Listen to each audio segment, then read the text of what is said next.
No, it's hw3 TV. hw3 Group's the other one. It might be streaming on both. The rollout. All right, can we roll out now? We're live?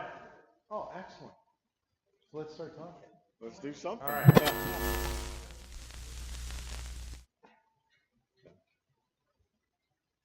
Welcome, everybody. Thank you for joining us on the very first hw3 TV history segment and our first live streaming program. Woohoo! Yeah.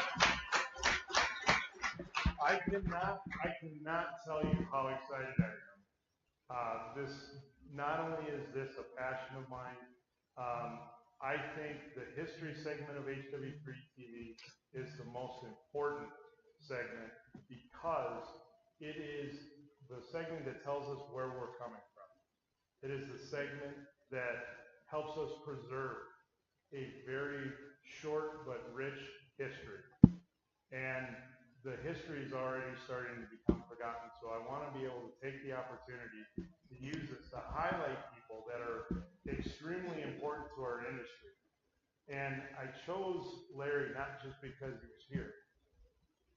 You sure about that? Yeah, well, that was part of it. But Larry Cooper from Meetings and Events wasn't always Meetings and Events, and he wasn't always the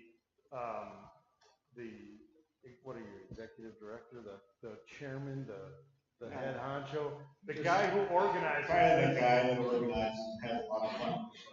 The guy that organizes probably the largest, most successful show in the cleaning and restoration industry.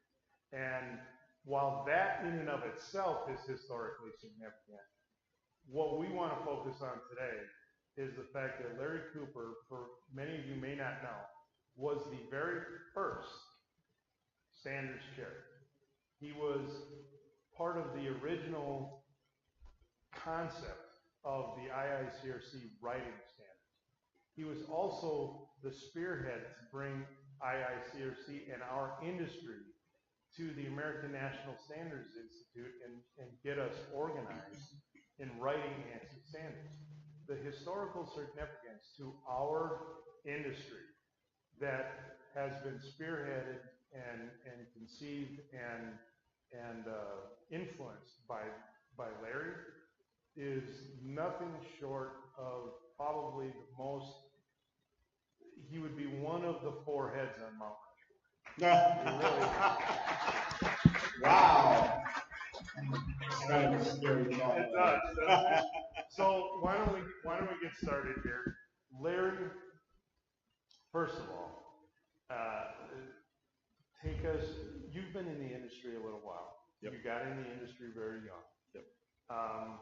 Why don't you tell us about how you got started and how we got to where we are today? Sure.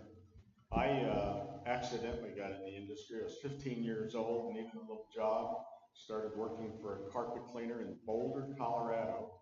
And it was kind of interesting. We were mostly cleaning filthy apartments, student housing, you know. And I hated every minute of that, but I also learned a lot because there was just one guy that was kind of managing the employees and doing a terrible job. So at about 17, I started managing this company for him because I'm an organizational freak anyway, and just started helping him move crews around and making things happen.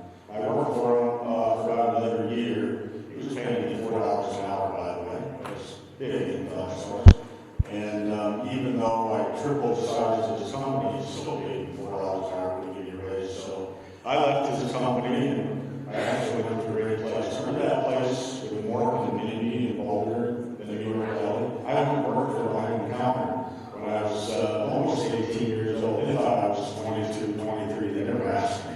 I just served the beer and making sandwiches and just had a great time. And then I met this girl when I was about 14 or 15. Her name was Trina. And we got married when we were 18. And we had a kid later that year. We were starving, and I said, you know, I know how to clean carpets.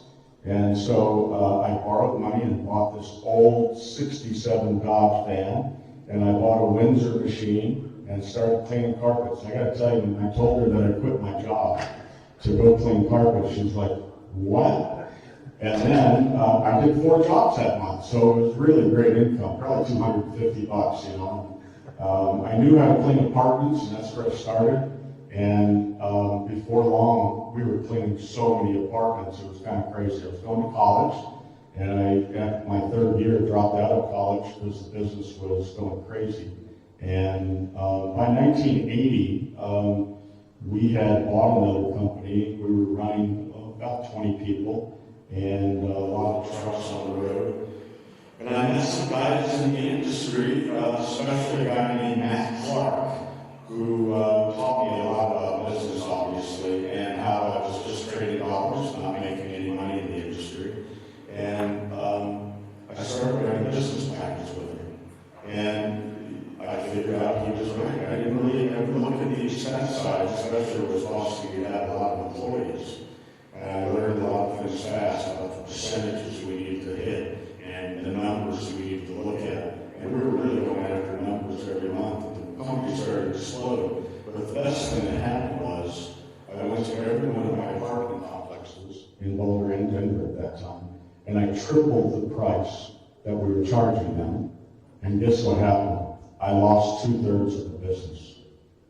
And I maintained the exact same income, but it was profitable. And then we started specializing in high-end residential. And we started getting into these huge mansions and cleaning. It was so much more enjoyable. I like clean carpet. I don't know why anybody would want to clean dirty carpet. It makes no sense to me whatsoever.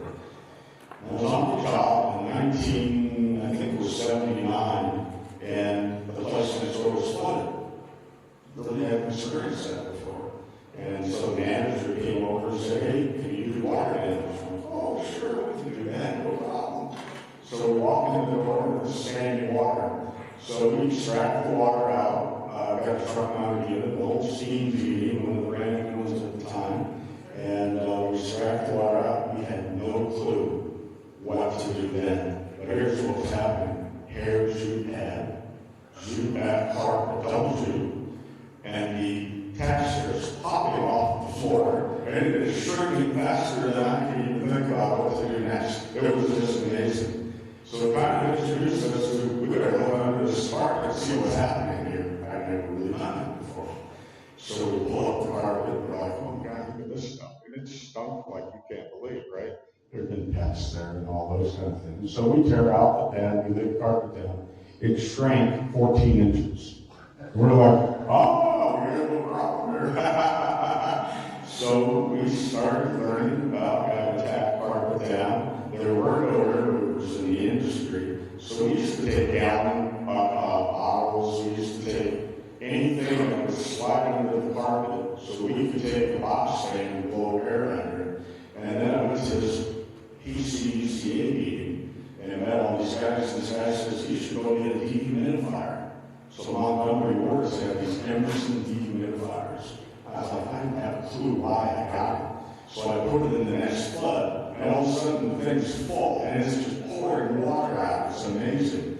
So what we learned real quick was we were putting a lot of water in the air. It started sucking it out. And that was kind of my beginning into the water damage business. But there's one other really important part of our advertising. When you have that air tube backing and the smell is so atrocious, some guy in my supplier said, I need to spray something in here. He gave me this miracle product. And I got to tell you, it's the best thing I ever used. It was cherry deodorizer. When I put cherry deodorizer in that, man, there was nothing you could smell but cherry. Matter of fact, when I got home, I still smelled like a cherry. Maybe for the next 2 days, that stuff hit everything.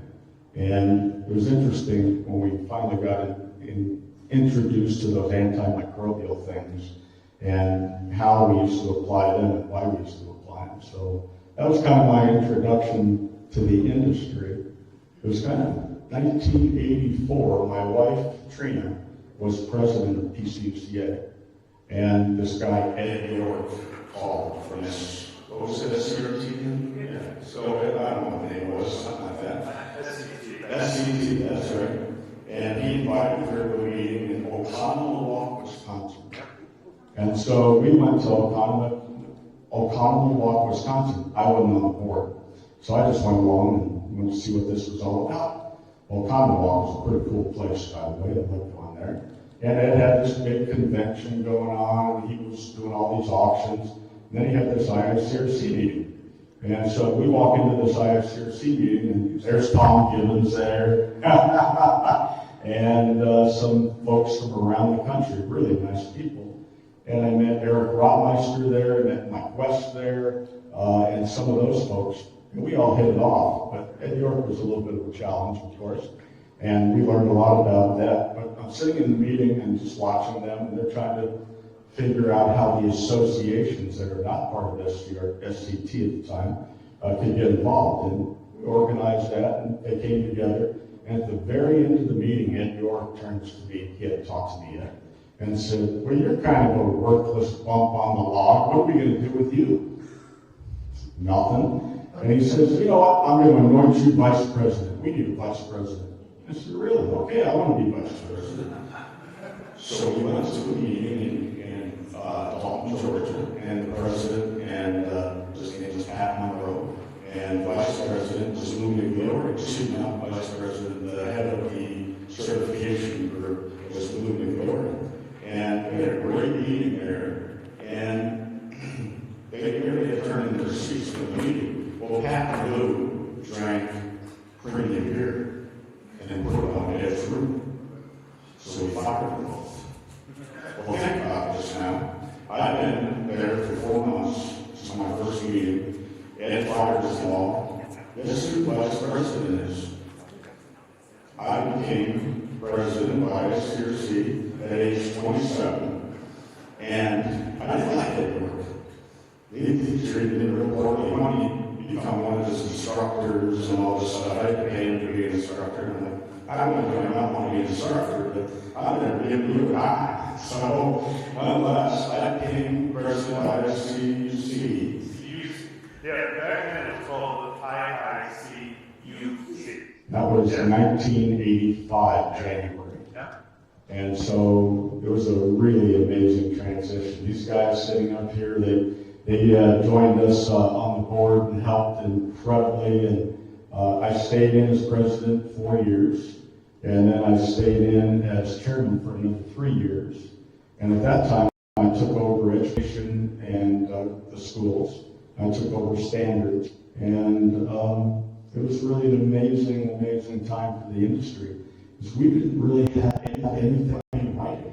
I just gave it a friend, my first manual in Lloyd Weaver, and I read through it, and I was like, oh my gosh, we used to do that kind of stuff. So now, Lloyd Weaver, for those of you who don't know, is many consider to be the grandfather or the initiator of what is known now as the modern air motor. So he basically took an HVAC fan, and it was mounted and had little feet on it, and some of his earlier iterations, they're actually mounted on wood. So being mounted on wood, not thinking that the wet carpet soaks the wood into it, and so then when you go to shut it off on the metal switch, you got a little tickle. So it's so that's the Lloyd Weaver segment of it. Okay, so now Larry, let's go to now early 90s. Hurricane Andrew had just hit, and the IICRC, it's now the IICRC. It was about that time that it changed. Yep. Now the IICRC is approached by some governmental agencies, as I understand it, and said, you guys got to get your stuff together. Why don't you tell me about that? yeah, there was a guy named Ned Hopper who really pushed us, right? And Ned was with the Carpet and Rug Institute. And he used to attend our meetings and check us out and contribute. And he came to us and he said, look, we're going to write a carpet cleaning standard unless you guys want to. And we're like, carpet cleaning standard? We have to have standards? And so he showed us what they've been doing. And we said, oh, heck yeah, we can do that. So we started the standards committee, and it took us a couple of years before we wrote a carpet cleaning standard. And CRI was very engaged back then, and it was kind of a fun time, obviously, to create things. And soon after we created that, we decided that we needed to write a water damage standard. I got a funny story with that, if you allow me to tell that. Go ahead.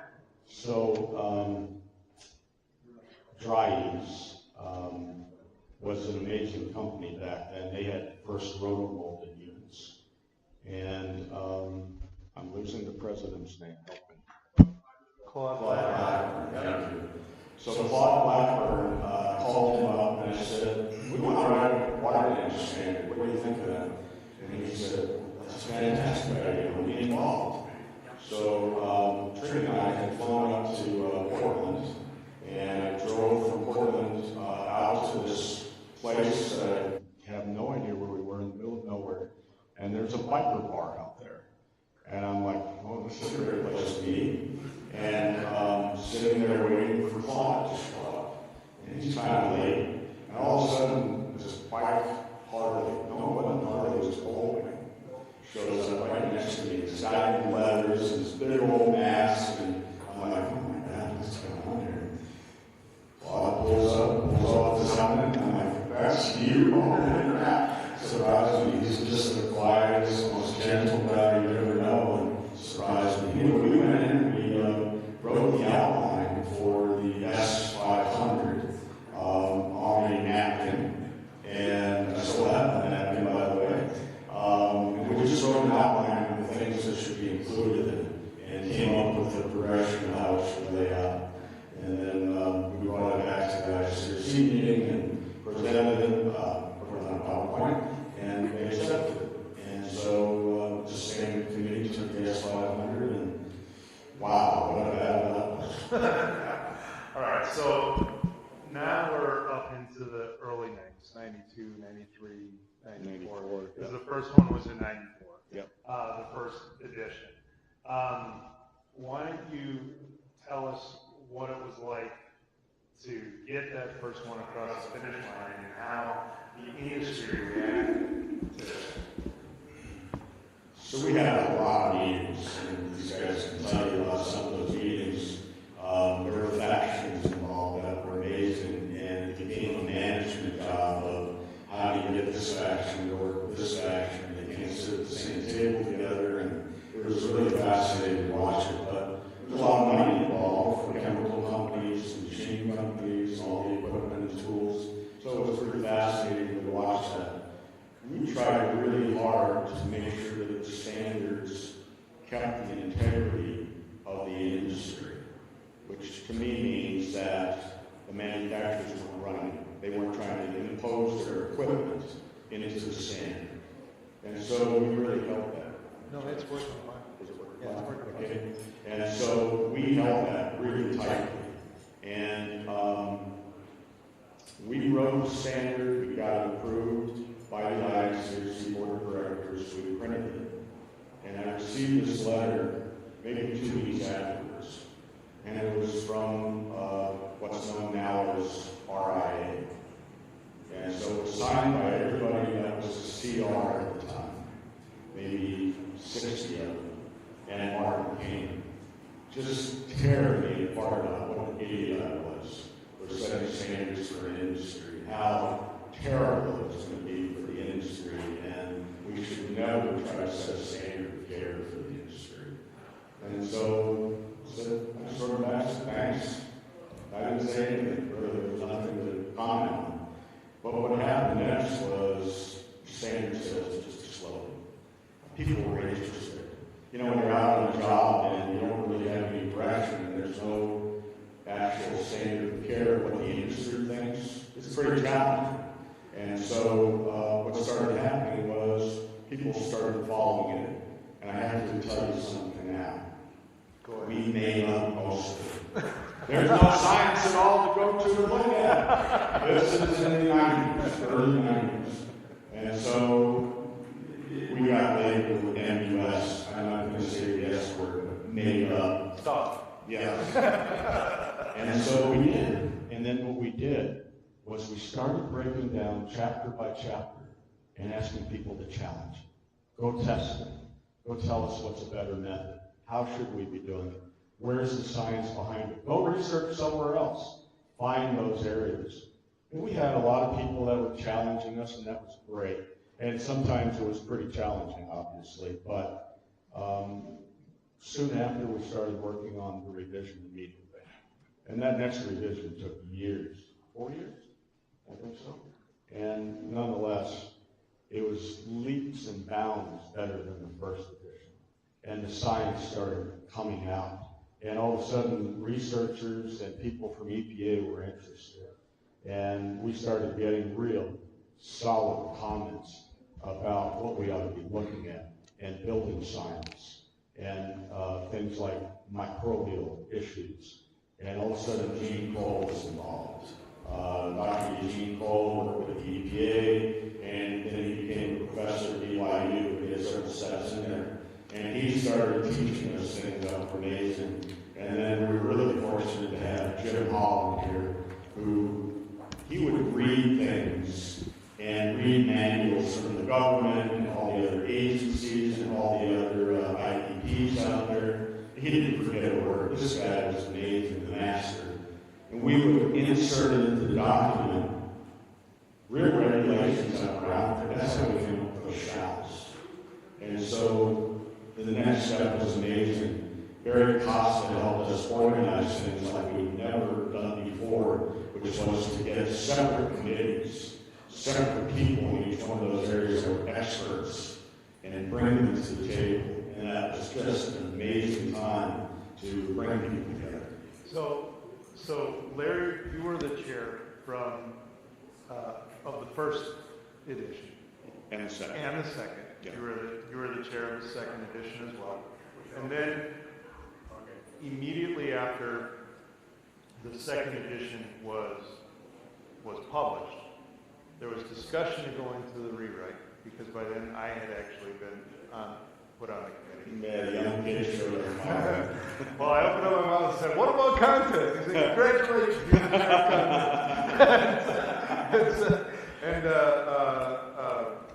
but you know, it was in '99 that we had discussed that, but then there was a challenge. Then all of a sudden, there was a new phenomenon that had started coming across the industry related to water damage, but it was its own challenge, and that being mold, right? And so at the time, we only wrote standards one at a time, and until Barry Costa came along, we wrote them all together in one room, okay, every word of it, and that was just a melee at times. But then when it was totally enjoyable. Well, you like to argue points. Love to watch some of the guys and how they interact at the table. He's really kind of sick when it comes to that. He just loves watching guys sit there and argue, and then he'll sit there and say, "Are you going to take that from him?" And kind of poke him a little bit, you know. But so mold became an issue, Yeah. and as mold became a larger and larger issue, why don't you tell me about the decision to split it up? Because by now you're a new title, you're standards director, right? Right. So tell me about that. Well, I was on the board of ICRC for 19 years, and they came to me and said, "Are you interested in being the standards chair?" And I said, "What does that mean?" He said, "You have to resign from the board, and we'll pay you to do it." I'm like, "How much?" Nonetheless, I took that position for quite a while, and as we finished the second edition, mold was a big issue. It's all over the media, and we addressed it. We looked at it and said, "All right, let's try it. Let's do it. Let's do S520." And we started gathering an amazing team together, experts, and you know, having Gene Cole on board and Dr. Barry helping on the side, having some of the folks that joined us was amazing. Some of the meetings, we literally had to break the room up sometimes so that some people could sit on this side of the room and the others that sit on the other side of the room, they could not talk to each other in a civil way. It was unbelievable. The camps they came from about mold. You know, and I tried to explain to them in the early days when we saw black stuff on the wall, we just took Lloyd Weaver's beautiful machine, pointed it at the wall, and it magically disappeared. So it wasn't really that big of an issue after all. I didn't kid, by the way. But we had some amazing people. Carl Grimes is in the room back here. And I'm going to tell you, man, that guy challenged us in places we didn't even think of. Protecting consumers in their environment. And that wasn't the tack we came in to look at. And it made us change our thinking and change the environment that we were working in. And boy, that was some type of time. We wrote this document. It took us a long time to do. How many years was that? Was that 5? Yeah, 5 years. And we published S520. And I remember going out and starting to present it. Dr. Cole got us on a stage with all the IHs at their conference. There were 10,000 people in the audience. And when we walked on stage, they introduced Dr. Cole. When they introduced me, and I didn't have PhD behind my name, 4,000 people stood up and left the room. Literally. And he said, don't worry about it, they're just idiots, they'll get it over.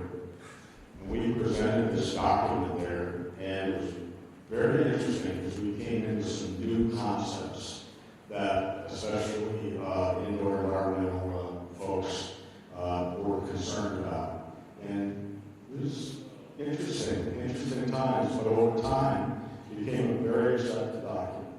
Well, at this point in time, now we're talking about the early 2000s. Okay, and 2003 is when the first edition of 520 was published. We were already back on track, starting up with the 500. Okay, so at this point in time, what I think I'm going to do is I'm going to bring up Jim and Barry. Yep. Okay, because at this point in time, in 2003, actually before that, Larry actually asked me to be the chair of the S500 in '99. It was supposed to be someone else. He asked me to be the chair of it because, well, they weren't writing it, so they needed just a placeholder for it. And so they made me the chair of the next writing committee, but we weren't doing anything because we only wrote one standard at a time, right? So it was really just in name only. I just kind of had no responsibility or nothing to do because we were all focused on the S520. But Barry and Larry, Barry and Jim, why don't you guys come on up here? And this is Barry Costa and Jim Holland. Okay. Now,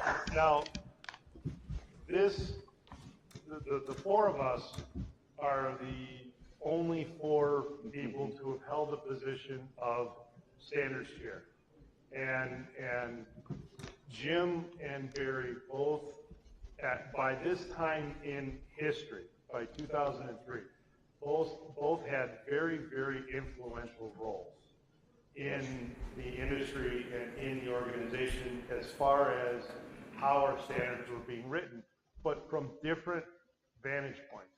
And what Larry was able to do is he recognized talent. That, to me, and I think you guys can agree, one of Larry's biggest strengths is the ability to recognize talent and get that talent out of them and get them to realize that they're actually can contribute and that they're intelligent. And so with Jim's amazing mind, his technical mind, and his ability to recall information, and Barry's ability to organize people and get them to work, which is a talent like nobody else. I mean, he should be the cat whisperer. He can herd cats. He can herd cats like nobody's business. Cats is his favorite animal. I love Cats are his favorite animal. But he can herd cats like nobody else. And so I still, by this time, I still don't know why I'm involved in the mix. I really contributed not a whole lot other than occupying a seat at the time. But these guys really were starting to make the IICRC and standards and what the standards are today into what they are today. So Larry, why don't you talk about the decision to for Barry to be the next standards chair, because you now have a new position called standards director, right. and the decision for Jim to be brought in and promoted as well. You know, smart people in business surround themselves with the smartest people they can find anywhere. And I was really lucky, because I got to tell you, I was surrounded by the best of the best in the industry. And I can count on them to get things done. Yeah, Barry herded cats. I was really good at managing teams, and I even convinced these guys to travel to 33 cities with me and put on standard programs. We were like rocket all-stars, one city to the next, and we would just keep going week after week. All in volunteer. We sold millions of dollars in standards. It was an amazing time. But I can tell you that these two have incredible skills, not just in understanding the science of what we're doing, but being able to work with people. And that was the most critical part, because we're inviting people in from every industry related to the subject matter. And it's very important to make them feel like they were incredibly important to the process. Well, so Jim, why don't you now talk about 520, because 520 now is becoming a major influence in the industry at the time, but that in and of itself created challenges, because was it now going to overshadow what we were doing with 500? You know, was it going too far? Was it not going far enough? And you really were one of those that was at the forefront and in the center of helping the IICRC make, and helping Larry with making those decisions on where it was going. So can you talk a little bit about 520 and that first release and Sure. Yeah. So we have recognized that there were mold problems, most of which were being referred to as sick building syndrome, because they didn't really know why some of these buildings were having problems. The instruction was to speak. Yeah. She's saying, just speak up. Just speak up. No, you're fine. So they were referring to it as sick building syndrome, and so I'm still, you can't hear. I guess. Can't hear. All right. I'm just. Yeah, all those in the back in front of you saying, I'm trying to do all instructions here. Sorry. So we recognized that there were problems in buildings, and most folks didn't understand really why we were having problems in buildings, and they were calling it sick building syndrome. They called it a syndrome because they didn't really know all of what was going on. And so we started to recognize, several industries started to recognize that as we started insulating buildings, closed buildings after the energy crisis, there were a series of periods of time where there were more and more complaints about the inability to stay in a commercial building or a home without someone suffering some kind of reaction. They didn't know what it was. As many folks in the industry were starting to put things together, they realized that we had created buildings that, when they got wet, didn't dry out as well as they did prior to the energy crisis. And so the connection was made. We realized that there were some changes in the way we constructed things, and we started looking at, okay, so now we've got this problem. Mold's not new, mold's been around forever, but now we have a new dynamic in these buildings, so what are we going to do with it? So we began working with Mid-Atlantic Environmental Hygiene Resource Center, which was in Philadelphia, and the University City Science Center, the University of Tulsa, the EPA, and some other groups, putting together some programs on how to inspect, how to deal with mold, how are we supposed to protect workers, One of the processes that needed to be put together in order to safely remediate buildings. There was a course that we individually had put together with John Danta from our firm, which is a certified industrial hygienist. And John and I had kind of put some sort of program together. We were teaching it, and there were numbers of other people that were here, actually, that were doing something similar.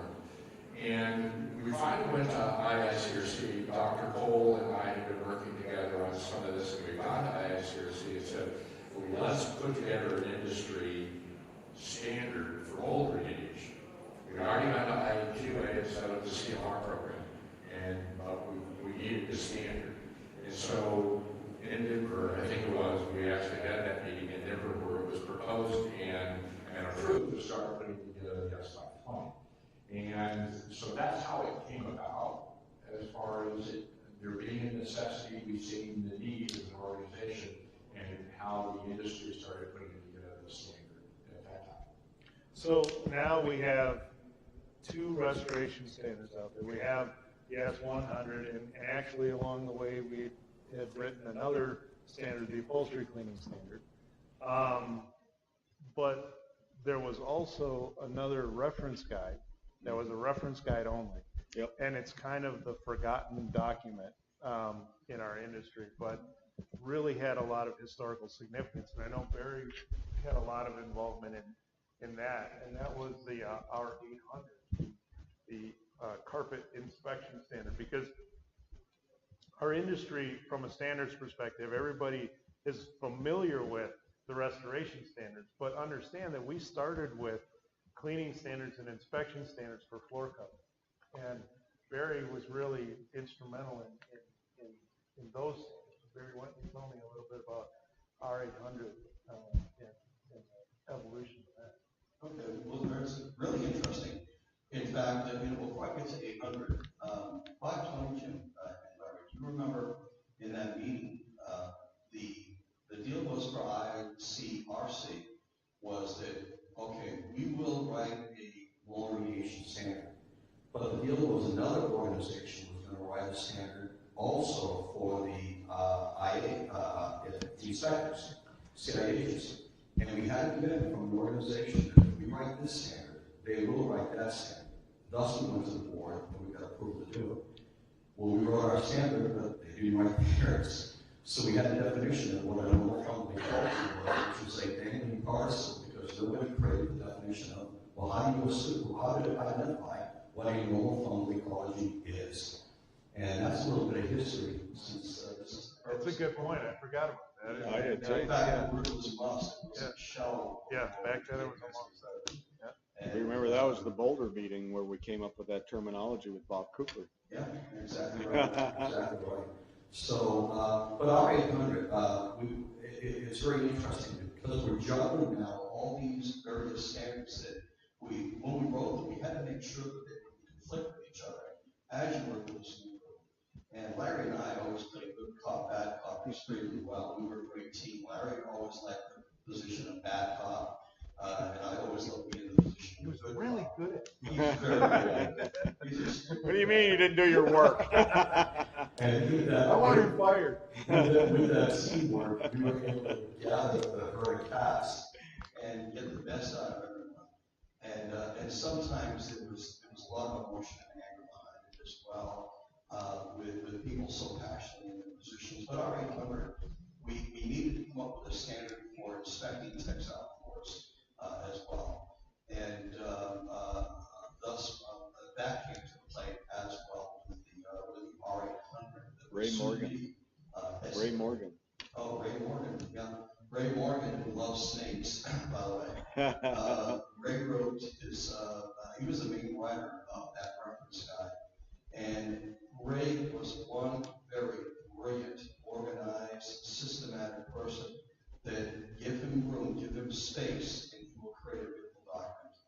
And that was our document for, gosh, not a lot of years. You're helping inspectors, carpet inspectors, of staying organized with the inspection of the textiles and what was going wrong with that textile out there. And he had a very systematic approach for everything that was out there. There was a white paper also on sewage. Yep. Yeah, there was a white paper on sewage also you guys ought to talk about, because that was a critical paper we included. Thank you, that's Jim. During with environmental health, that one, the one that was established, so. Yeah, so there was and everybody should read this, by the way, because there's some discussion in here about levels of sewage contamination, for instance. But there was a paper put together with the industry and the EPA published in the Journal of Environmental Health, which were guidelines for sewage backflows in buildings. But one interesting thing about that particular article was it talked about situations, and it described 3 or 4 situations that I think is something that got lost. It was in the first water damage standard, and then we kind of lost the description a little bit, but you can get it online, and again, I would encourage everybody to read that. But I'd also like to make one other comment, because I think you're at the point where we're talking about things that are not answered. Right. That's the next spot. But I want to say, because the first edition SI 20 was not an ANSI standard. Correct. And so, well, something very significant happened in those meetings that I think are worth discussing very briefly, because I know we don't have a lot of time. I still have scars. I still have scars. Oh.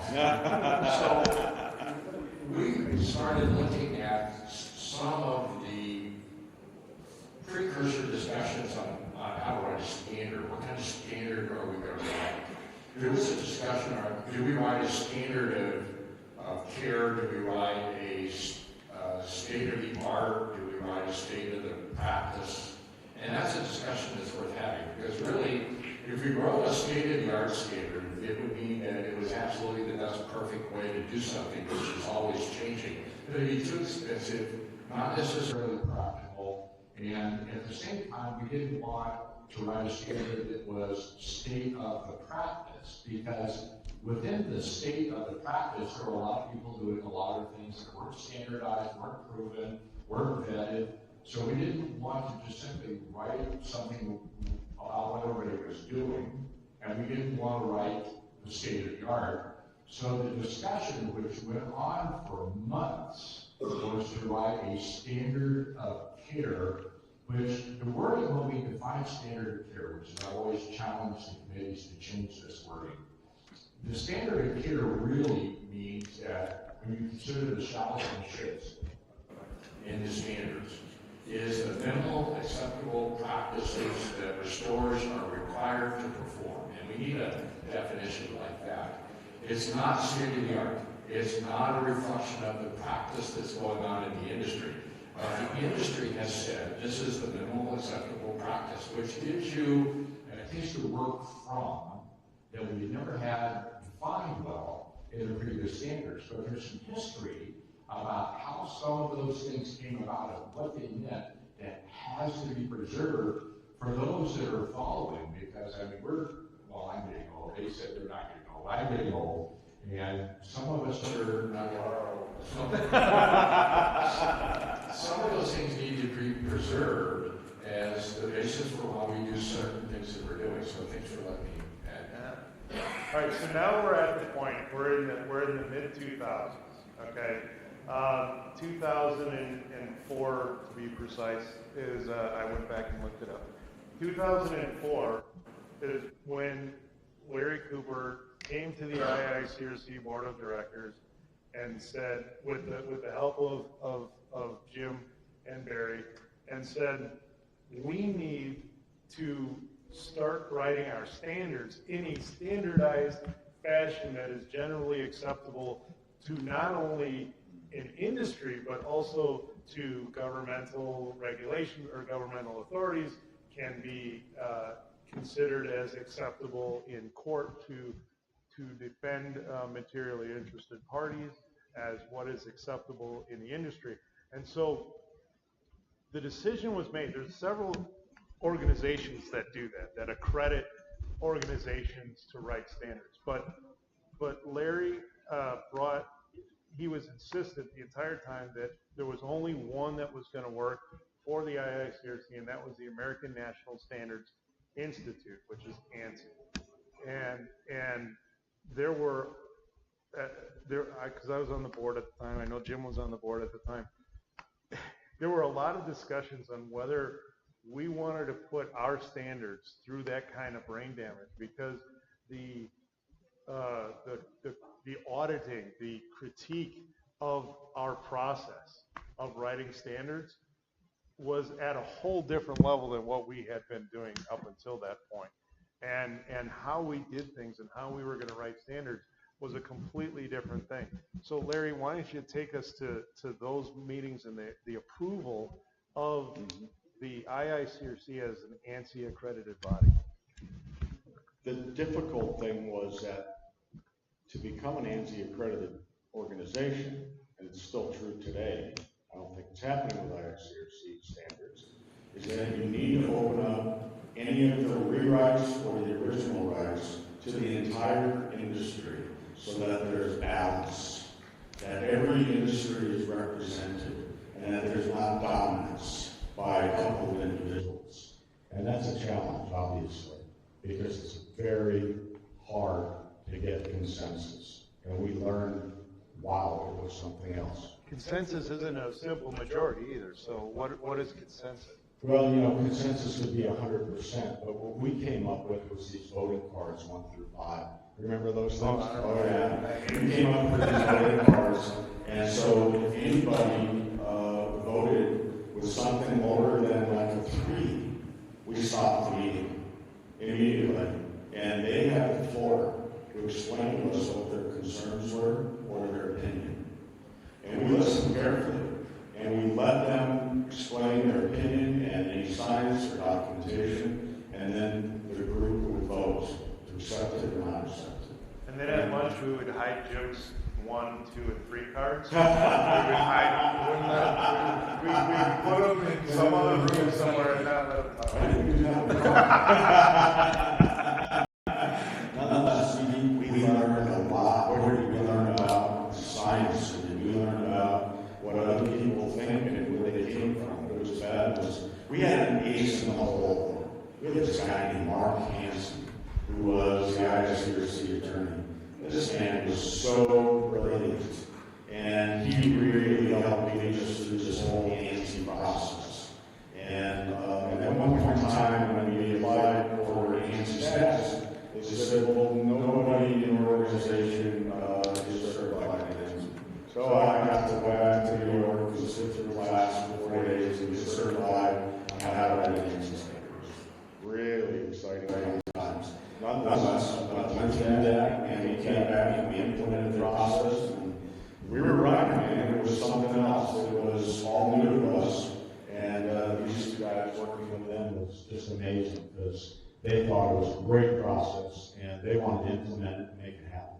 Now, with joining ANSI and becoming an accredited body, we now had to create structure for our standards writing.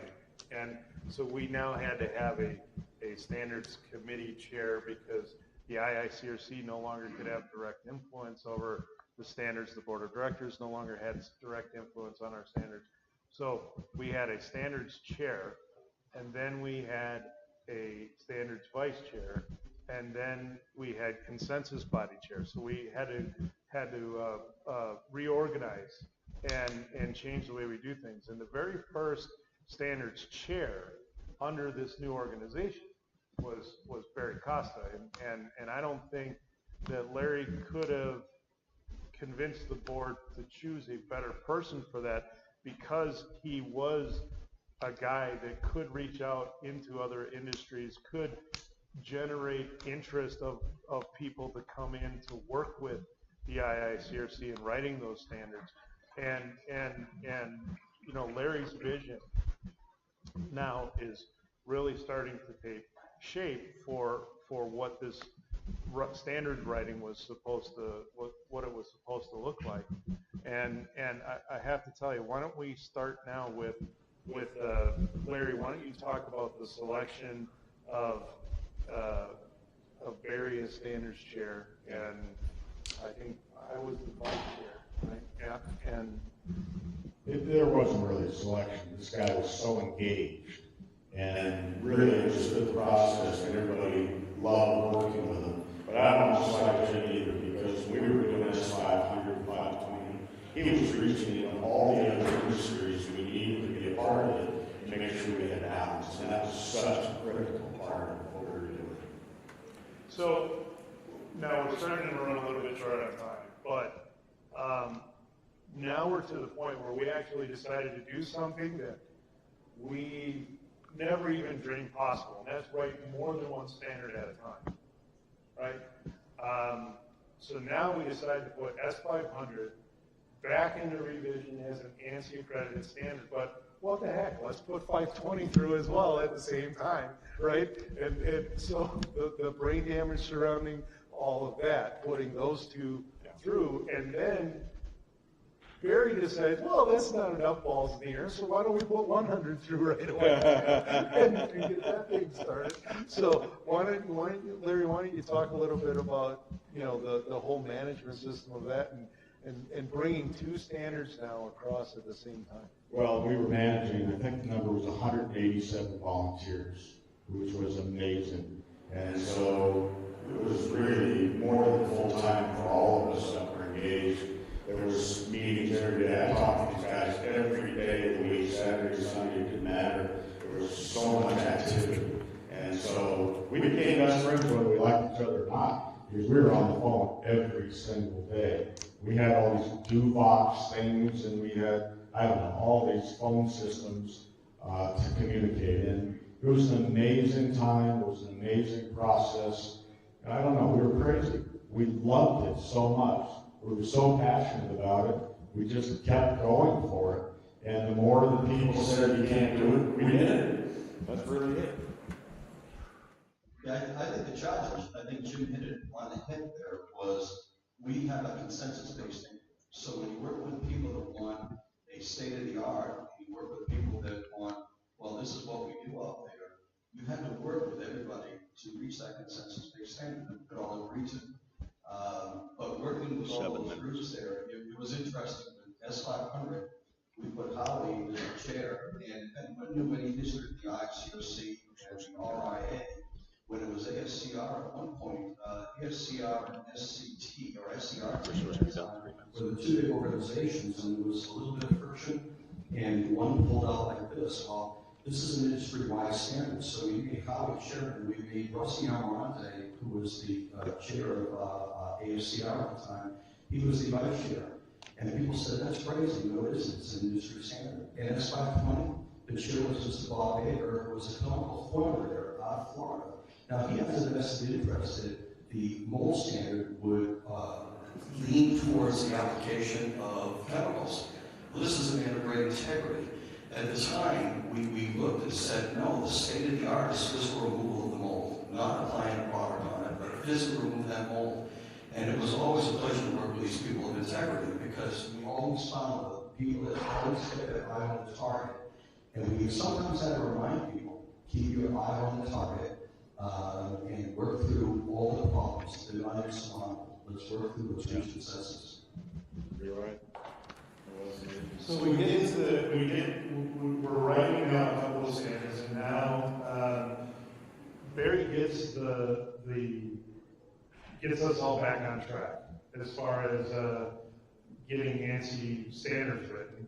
And the IICRC board decides, hey, listen, Barry, you're doing such a good job over there. We want you to take over our educational program and get certifications kind of organized in the same fashion. So Barry, unfortunately, at that point leaves us, kind of.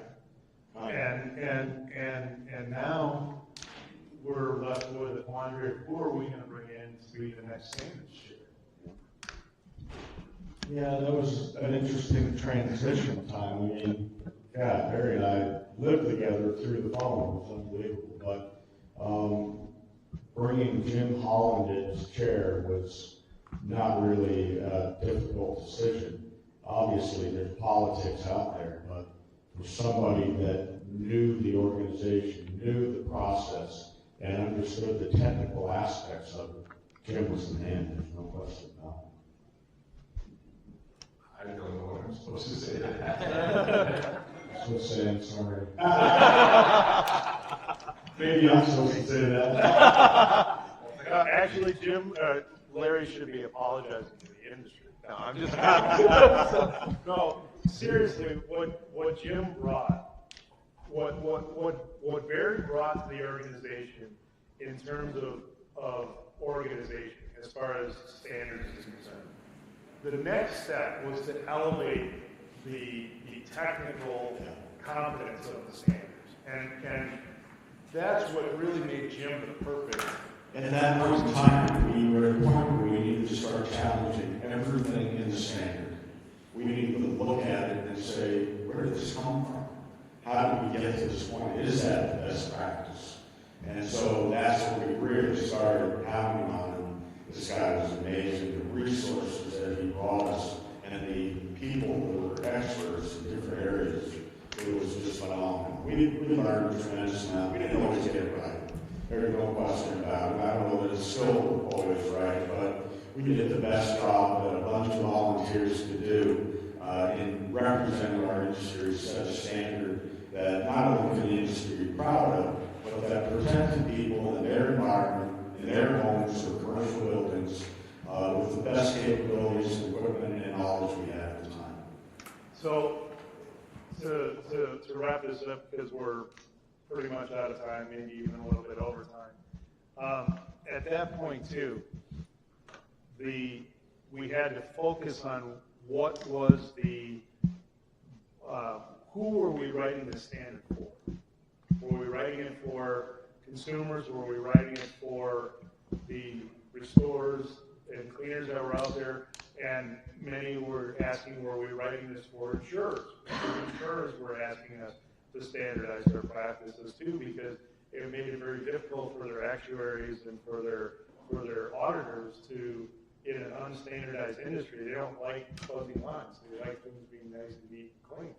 So you have all these circles of influence, and so finally the decision was made, and it was always there, but it was publicly made when Jim was the chair of standards that we were writing this for the project. We were writing it for what's best for the building, because if we do what's best for the building, that is what's best for the customer. That is what's best for the insurer. That is what's best for the restorer from a liability standpoint. We are really writing the standards for what is best for the building. And Jim was really the one that helped us focus on that. And again, all of this happened under Larry's guidance, you know, from beginning with a 27-year-old guy that's the president of a fledgling organization trying to figure out what we're going to do to be relevant in the industry, to now take it to an organization that now has over 20 standards that are either written or in the pipeline. We have 3 field guides being written. We have close to 1,100 volunteers writing at the same time. I don't think you could ever have imagined. Yeah. You know, the fact that you started this whole thing, I mean, it just boggles the mind, doesn't it? Absolutely.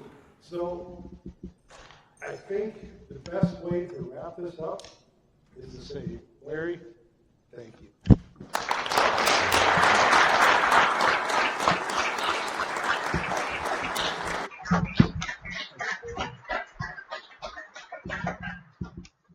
That's all we have for HW3 TV. Thank you for joining our first live broadcast.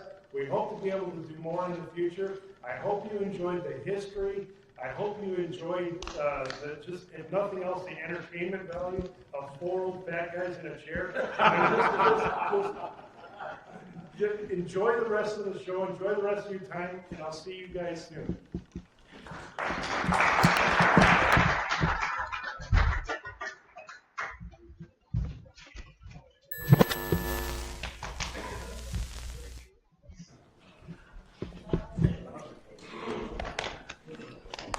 All